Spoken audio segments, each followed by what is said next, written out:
Apologies, we had a bit of a technical glitch connecting to YouTube and LinkedIn, so hopefully this is resolved right now. I really hope so. And the topic of today's conversation, the topic of today's live stream, and this is a live stream, so please feel free to ask your questions. I will answer them all live whenever you ask them. The topic of today's live is Microsoft SPLA audits. What these are? There are service providers that have Microsoft Service Provider License Agreement through which they provide licenses to their end clients. And Microsoft may come one day and say, you know what, we want to check whether you're paying us enough. That is called a compliance verification or a compliance audit. That is exactly what that is. So what I want to talk today about is, after being in over 100 audits, I've seen them all. I've seen them progressing from what they were in 2014 to today's 2025. And there are things that are changing in a positive manner. There are some things that may be a bit more strict than they used to be. And I will just tell you the way it works, because when you receive that audit notice, and we get it all the time. And by the way, I just received a notice from IRS about a penalty. And before I had time to process it, I also had, racing heart and higher blood pressure. It's nerve-wracking. You get a notice, and even if you're compliant, even if you think you're absolutely sure you're compliant, you've just gone through an internal review, it's still a big unknown. What is going to happen? What are they going to find? What are they going to ask for? What we can say, what we cannot say. I will tell you this all. I will walk you through the audit. I will explain to you what the risks of the SPLA audit and each and every stage of it are. And there's so much to say. There is so much. This could go for hours and hours and hours, and we only have 60 minutes. So please ask your questions. If you think I haven't covered something, I will cover it. Please ask a question. And without further ado, we're going to jump into what makes SPLA audit a unique exercise. So for those of you who've probably heard of, who have been in a normal licensing audit run by Adobe, Autodesk, Oracle, IBM, or Microsoft, normal enterprise audits, not for service providers, they are point-in-time verifications.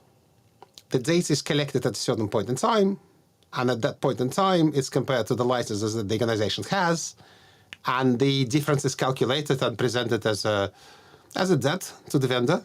And then you have to negotiate whether you want to pay the entire sum or you don't want to pay the entire sum. You disagree, you agree, and whatnot. With the SPLA audit, the biggest difference is, because SPLA is a pay monthly agreement, you have to pay Microsoft each month for the licenses that your end clients consume during that month. With the SPLA audit, they take the data from the current point today, and then they try and figure out from the current data how much you had to pay in the previous months. So SPLA audits, in the notice, they usually mention the audit period. Back to what month that audit will be calculated. So what we have on screen here is not a real report. It's a simplified mock-up, just for you to see that the position is calculated per month. And you need to remember at this point the word extrapolation, because unless you have historic data, which is reliable, that calculation will be extrapolated. And if you missed something in the previous months, you didn't pay for something, and from the current data it appears that it existed at that point in time, it will be counted as your debt. So this is material to understand this particular point. And moving on, it will be up to you to prove when certain things were brought in, deployed, contract signed. That's another key point. So historical evidence has tremendous value in a SPLA compliance audit.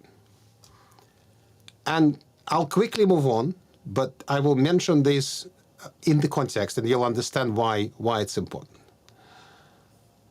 The timeline is very much like any other audit.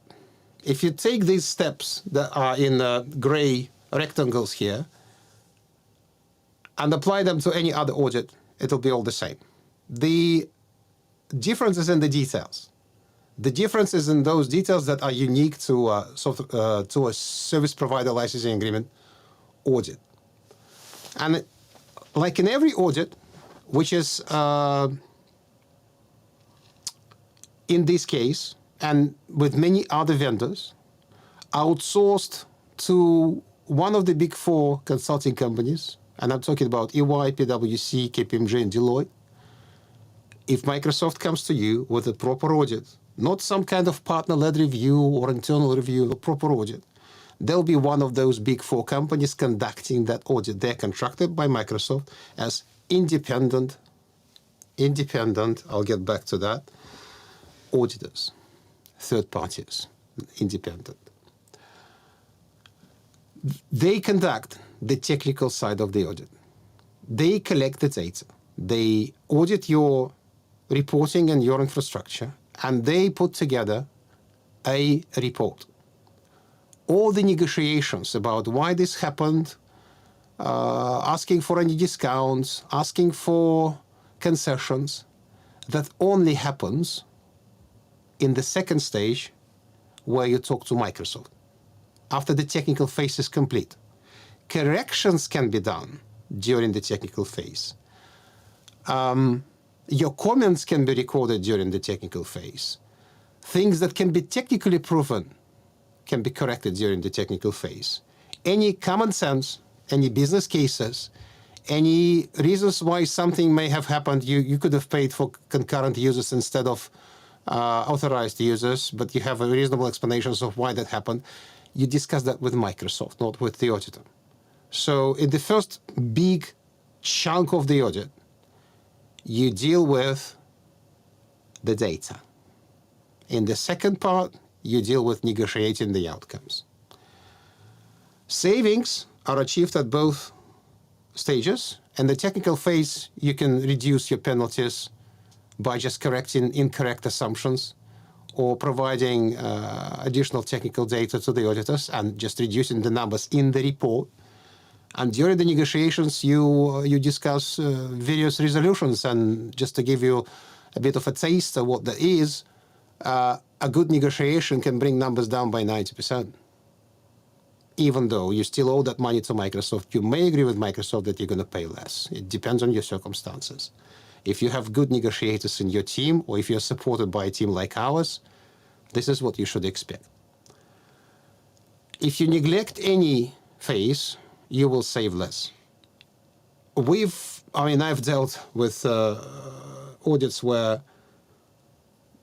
the provider would say, you know what, we don't care about the technical phase. Let them put any numbers in the report. We're going to discuss it with Microsoft. Do you want to get to a discussion with Microsoft with an inflated number? It's just psychologically more difficult to have a discussion from incorrectly calculated 60 million than correctly calculated 20 million. By the way, these are numbers from a real actual case. So please remember about those big phases. And now I'm going to walk you through what's happening in the technical phases of the audit, one after another. So first of all, you get an audit letter. And this is where many providers make mistake, is not responding, not taking it seriously. I wouldn't say the majority, not the majority, minority, but still there are cases when these letters are ignored. It's actually not critical. You just make people upset. They will send you a secondary notice. They will call you. They will chase you.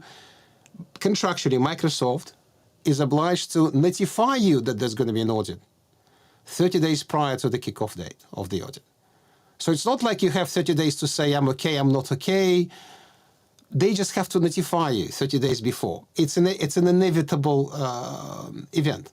If you wanted to postpone, if you want them to postpone it, after the reception of the notice letter, you may go back to them and say, ladies and gentlemen, we can't, under any circumstances, we can't start it now or in a month. Can we postpone it by a month? They may actually agree. They may agree. So if you want to move the date to a bit later date, respond, acknowledge the reception. You can't refuse it. You can try. You can try. I will not stop you. But you will probably have to go through it. I would say 99.999% you'll have to go through an audit. What's important is that it's nerve-wracking, as I said. It's not a pleasant experience to receive an audit notice. Just breathe in, breathe out, meditate, whichever other technique you use. I would suggest you call somebody like us or any other company that provides similar services. You can even call your SPLA reseller, but just be careful because resellers, their knowledge of SPLA is not as good as it was 5-10 years ago. So that person that you're talking to can give you a bit of a peace of mind, so you can relax. You need to relax. If you start acting, being agitated, you can make mistakes that are correctable, but you don't want to make them. What you will need to do during the phase between receiving the letter and the meeting with the auditors, which they will, by the way, insist to happen in 10 days or whatnot, you have the right to only have it after 30 days. So you can actually postpone it legally per the language of your agreement. You can postpone it to the exactly 30 days after reception of the notice. So during that phase, talk to experts, read your agreement. It's not a long agreement. I encourage you, find the SPLA agreement and the MBSA agreement. They always work in conjunction. So MBSA is the agreement on top, Microsoft Business and Services Agreement. SPLA under it, just read it. During this phase, nothing is happening. It's your time. Just read the agreement, understand your rights, ask questions, watch videos, read articles, go on LinkedIn, ask your questions, educate yourself, and inform your stakeholders that this is happening. This is happening. And then you need to take control of the timeline. They will insist on a certain project plan, and they will present it in a way like you have to stick to it. No, you don't. No, you don't. The only contractual stipulations in addition to the 30 days of the notice are, I'll iterate through them. One is, in one of the recent MBSA forms, you have 10 days to negotiate your own NDA. By the way, if it's not stipulated, you have as much time as you want to negotiate your own NDA. And the other one is 30 days that you're given to pay the final bill. The length of the audit, the pace of the audit, the project plan is no way stipulated in the agreement, and Microsoft may not impose it on you. So be friendly, be nice, be cooperative, but insist that you will not exactly agree with the project plan. You need that control. Things may happen during an audit that may require you to postpone certain things. You don't want to legally agree to a certain time frame and a certain project plan. So find your own pace and leave yourselves a room for maneuvers. You need that. Then understand the scope. Understand the scope. You need, at this phase, also understand which clusters in which data centers are consuming SPLA licenses, because that is the scope of the audit. Don't tell them, don't overshare, don't disclose too much. If something is not SPLA, co-location, private cloud, internal usage, and I mean hardware-wise, not virtual machine-wise, but we'll get to that. They will ask you lots of questions about what else do you have. You may give them high-level responses, but do not go into the details. The scope of the audit is just where you provide your SPLA licenses from. That's it. So you need to understand that. And why am I insisting on this, that you need to understand it, is that the majority of the providers, and this is one of the sad truths of SPLA audits, the majority of the service providers have quite a vague understanding of where their SPLA services are and what kinds of services they provide, unless it's 100% infrastructure as a services company that only provides bare bones service, or only Windows Server virtual machines, manages nothing else, and it's clear, then it's easy. But the reality is that 99% of the providers have various services in various locations and managed by various teams. Learn about yourselves at this point. So when you get to the next phase, which is a kickoff call, you're prepared. Then, kickoff call or kickoff meeting. So by the way, before that, sorry, you can review the NDA and you can insist on your own NDA. And this is one of the things that I see in Europe. Providers insist on their own NDAs. You have the contractual right. They will probably tell you, oh, we're covered by the NDA between, I don't know, PwC and Microsoft. You may agree to that, or you may insist on your own NDA. And if your MBSA doesn't stipulate that you only have 10 days to agree on your own NDA, then you have more time. I wouldn't take the piss and necessarily upset anybody and make it a 3 months process just to sign an NDA. But take your time. Take your time, it's your right. You can do that. It's not 14 days, sorry, it's actually 10. So, kickoff meeting. Then you meet with an auditor, whether that's an on-site visit or, since COVID, those are usually remote calls. They're very friendly. I would not worry about this call at all. I wouldn't worry. So Microsoft auditors, and although I work in audit defense, Microsoft auditors, Microsoft assigned auditors are not, first of all, not compensated for findings. So they have no specific financial goal to absolutely find as much money as possible and then they get bonuses. No, they pay the fixed fee. They pay the fixed fee for an audit. They may have additional payments for if that audit goes on for 7 years. It's probably going to be a bigger fixed fee, but still a fixed fee. They may give you valuable advice. Listen to it. Write it down. What we find is that auditors, although they are not on your side, they're not your friends. If they can see that you're struggling, if you don't understand something, if you're worried a lot, they will actually provide you additional peace of mind. They will often listen to your position, as opposed to, for example, Oracle auditors who I've never seen them being nice at all.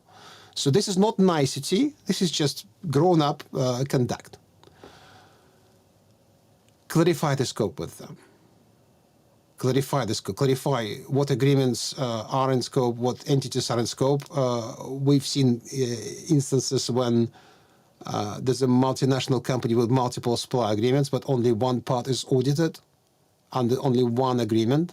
And if that's the case, just don't even tell them that you have anything else, because they came to audit a specific entity with a specific agreement. If in your business that's an encapsulated entity, stop there.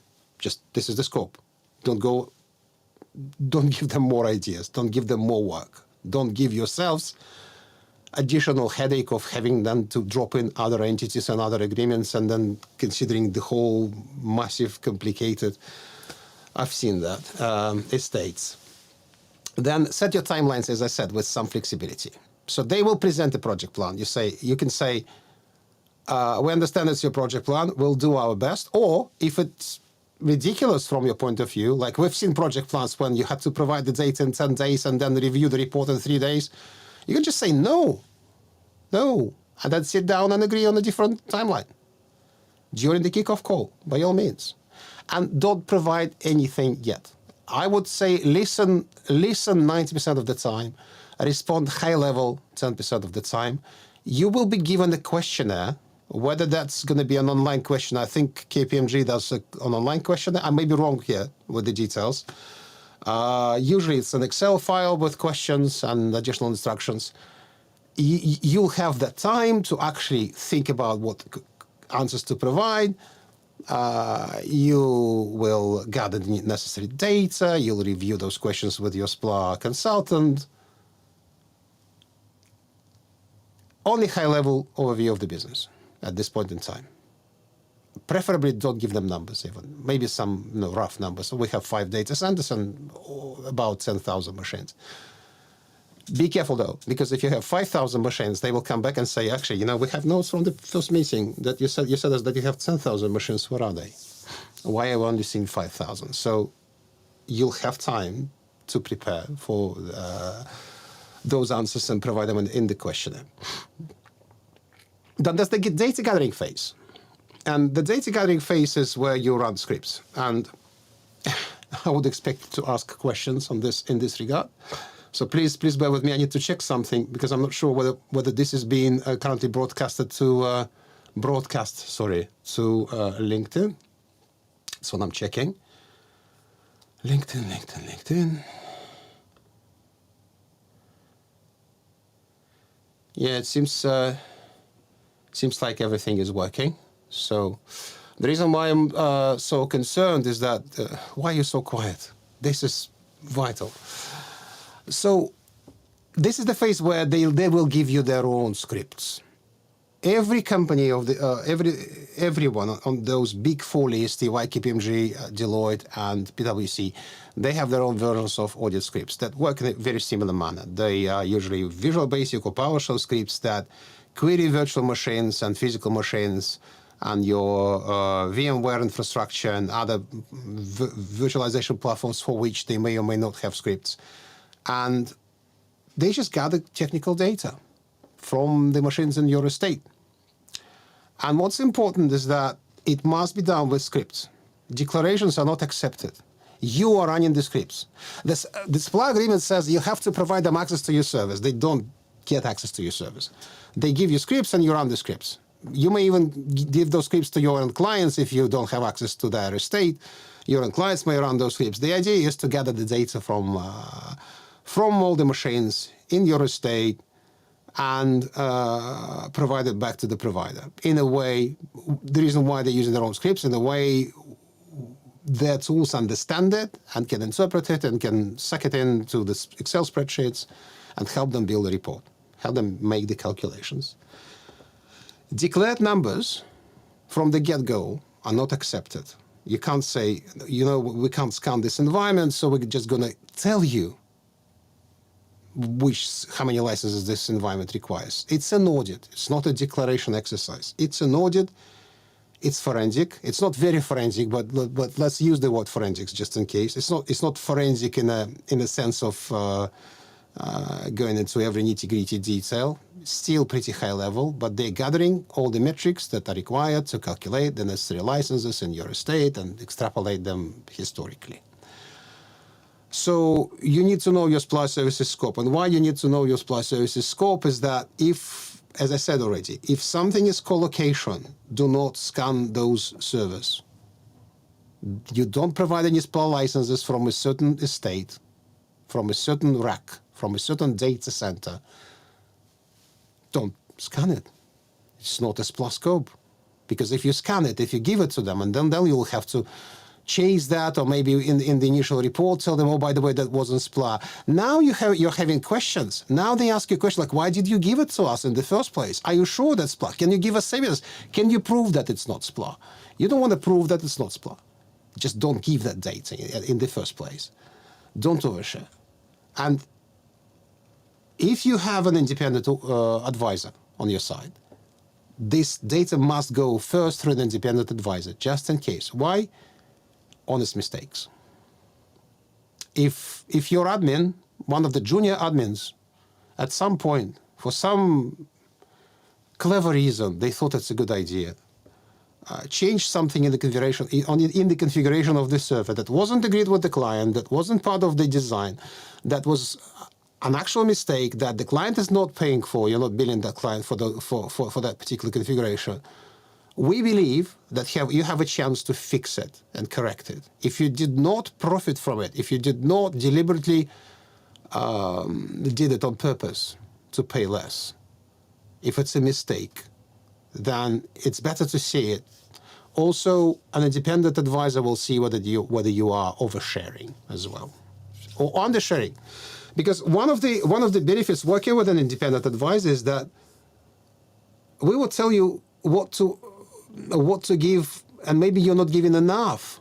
Maybe you need to give more data and information up front so the audit goes smoother. You don't want an audit to go for 2 years or 7 years.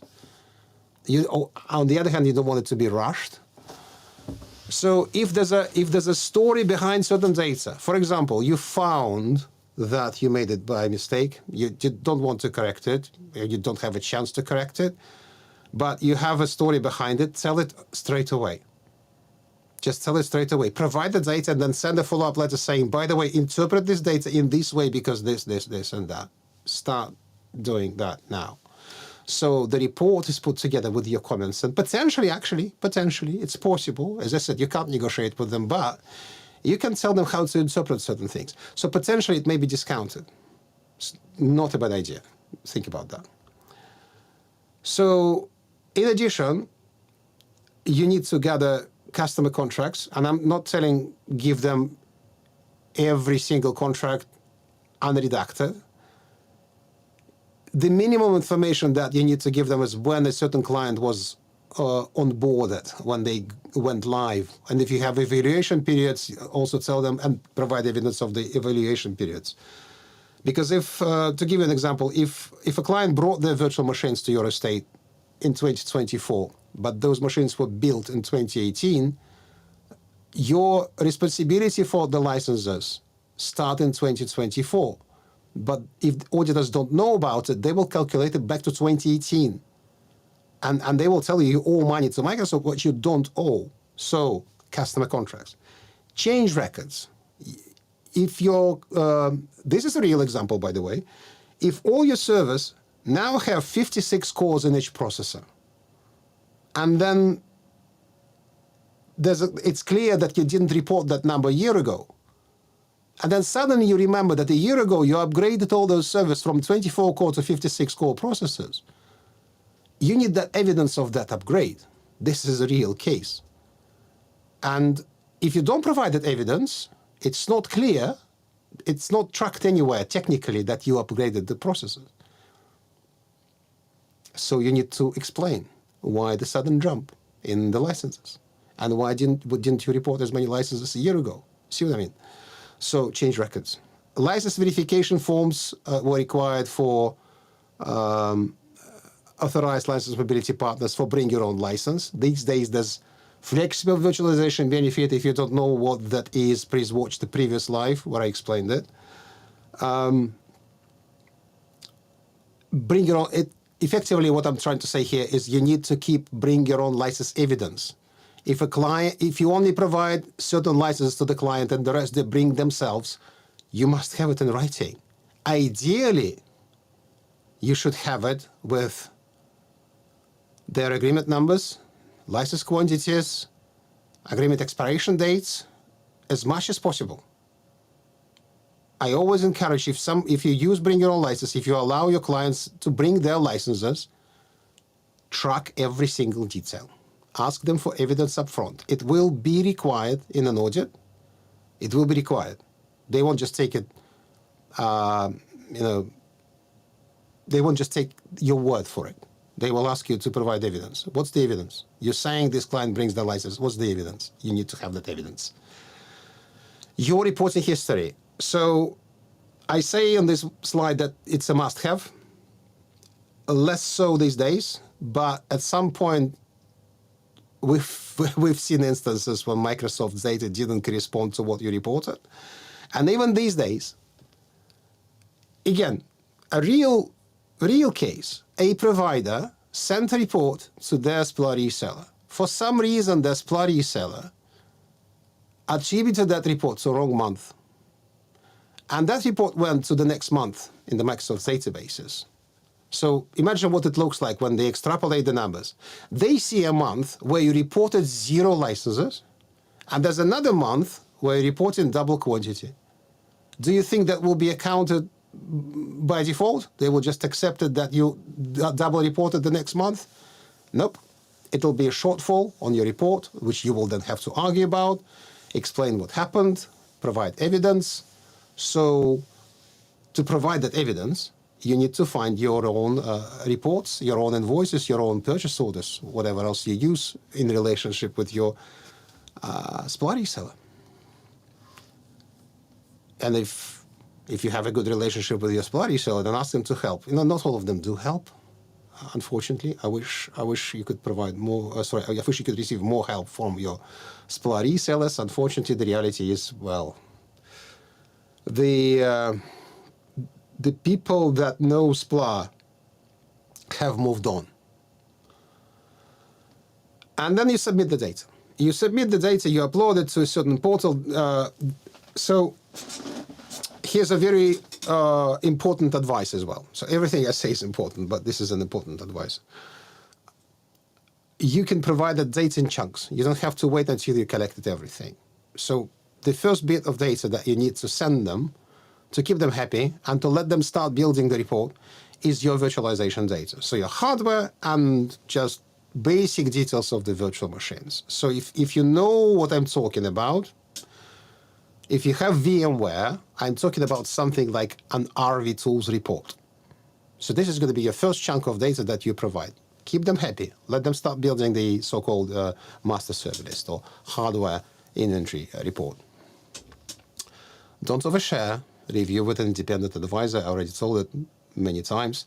And then you're in the waiting game. And at this particular moment, one of our clients is waiting for the report for already the third month.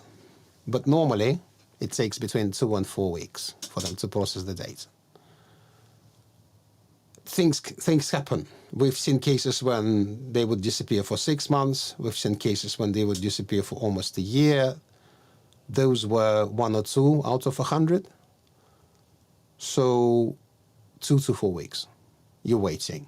You can do nothing at this point. You're just waiting for them to send you the first report, which will have assumptions because the data will not be complete. It will have errors. It will have misinterpretations.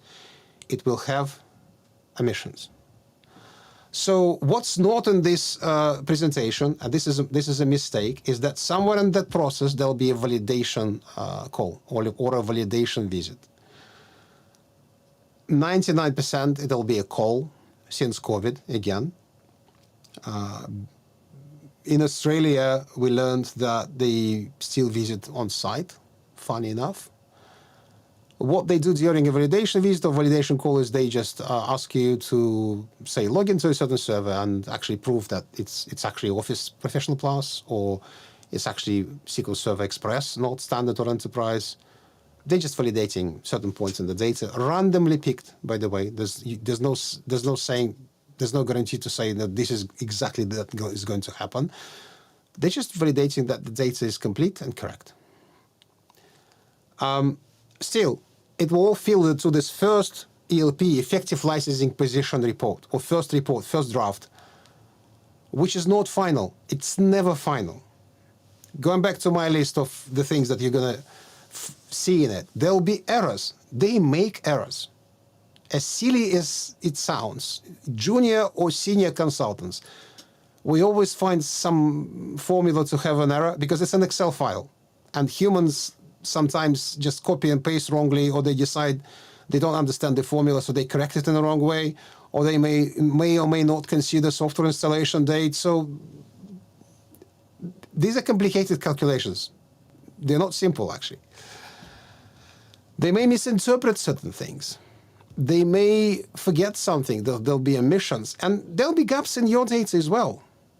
Scripts are not perfect. As you know, Windows infrastructure is also not really technically perfect. So some machines may return errors responding to certain queries of the scripts. And there'll be gaps. And they will ask you to fill in those gaps. So you need to firstly fill in those gaps that you'll be explicitly asked to fill in. And then you need to meticulously analyze everything. Analyze the scope, look at the hardware inventory, see whether that's properly interpreted. Oh, again, one of the recent examples. A client had over 10 locations. And in each location, they had a cluster called Cluster 01. The auditor thought it's a massive geo cluster.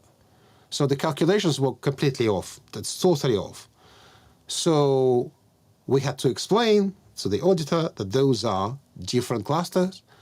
It was easy to prove with a bit better data from VMware, which showed that those clusters have different IDs. The names are the same, IDs are different, vCenters are different, so misinterpretation was obvious and was affecting the report by roughly $5 million. That was the cost of the mistake. Go back, explain, provide evidence, show them, give them additional data. And what additional data? I mentioned, coming on site. Server maintenance logs, change records, snippets from customer contracts. If there are machines where you can't scan them technically because you only provide Windows Server, snippets of the contracts, documental evidence that you only provide Windows Server and nothing else. Customers would have to confirm responsibility from their side unless it's in their contract. So all of that data that reduces your perceived, estimated, calculated debt to Microsoft, whether that even exists. Because we've seen audits where clients paid zero, not because they agreed on some fantastic commercial resolution, but because they just didn't owe anything. And then the next version of the LP will be issued, maybe not one, maybe 2, 3, 5. We've seen 7 editions of the effective licensing position. Normally, they don't go above 4. Normally, everything is exhausted by about version 4, but things happen, and errors happen, and additional data may be found, or you would argue with the auditors that they misinterpreted something, they will fix it, then you'll notice that it's not fixed. So see what I mean? So you need to get to the point when everything is exhausted, when there's no more evidence that can be provided, and then you get the final version. The final version when they would say, you know what, we're not going to provide any more versions, that's it, take it or leave it. Don't agree with the numbers, but you could say thank you, shake hands. And what happens at this point is that when that report is finalized from the technical standpoint, that is not yet your sentence. That is not yet what you have to pay. Because what happens is that at this point, Microsoft is brought in.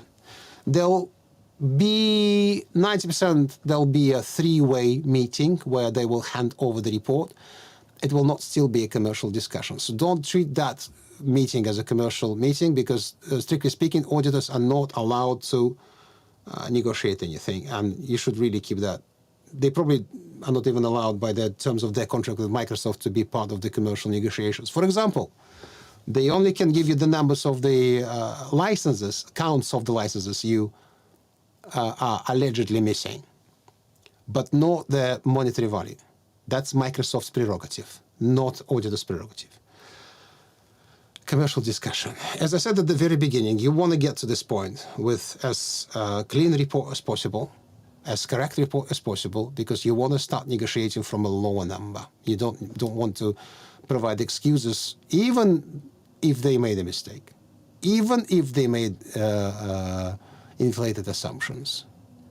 You will be psychologically negotiating from a higher number. And what's the incentive to Microsoft to give you a better resolution? You've all been there.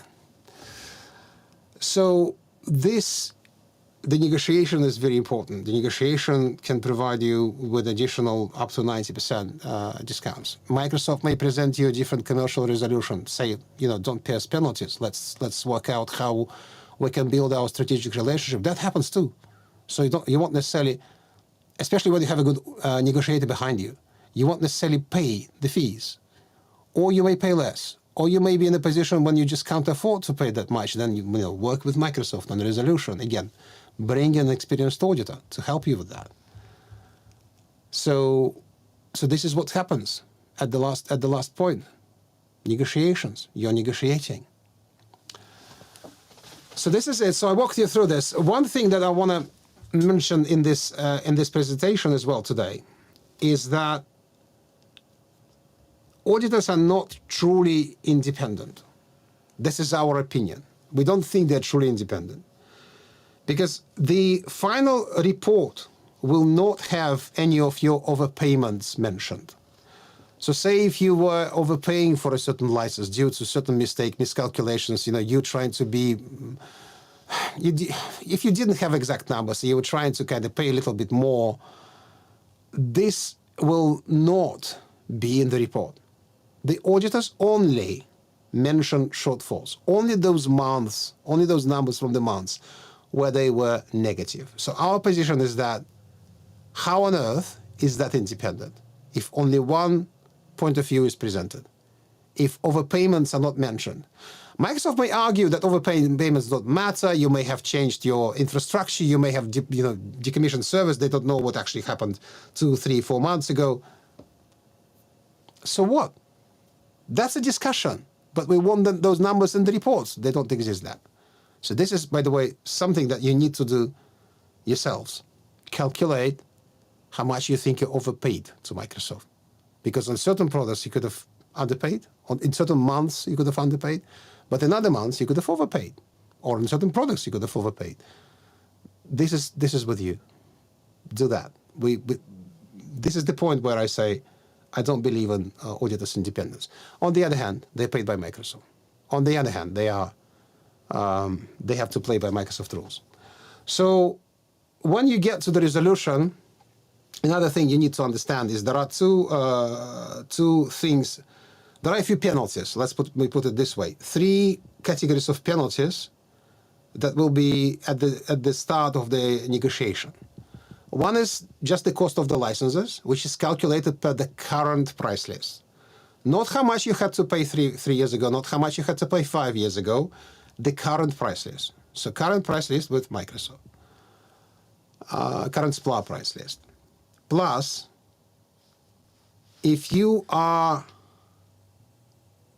non-compliant on over 5%, and there's no formula how that 5% is calculated, but just to give you a basic idea, it's usually calculated on the monetary value. So say if your turnover with Microsoft was 10 million and you were non-compliant by a million, you found non-compliant by a million, that is 10%. And in that case, you cover the auditor's fees, which will be roughly between $30,000 to $50,000. The number is not public, and it's in those ranges, though. And I previously, and you'll see this in our previous videos, I previously said that there's another penalty, 25% on top of the list price, which only applies if you're non-compliant by 5%. We've reread the terms of the agreement recently because we had this discussion with an auditor, and it appears that it doesn't matter how much non-compliant you are, even if it's just one license, the 25% penalty applies. So actually you pay for the missing licenses, the list price, plus 25%. You may ask Microsoft to drop that penalty down as one of your negotiation points. Whether that's going to work or not depends on how you conducted the audit, how much you owe, your other position, your financial resolutions. So this is one of the negotiable points as well. So this is it. This is what a SPLA audit is. This is what happens during a SPLA audit. So on this note, I'll probably say thank you very much. Thank you for being here with us and listening to this presentation. And if you have any questions, if you receive an audit notice, this is a QR code. Just come to our website, send us a message, or leave a comment, or find me on LinkedIn, and let's talk. I'll give you the necessary peace of mind. Thank you, and well, all the best with your service provider business.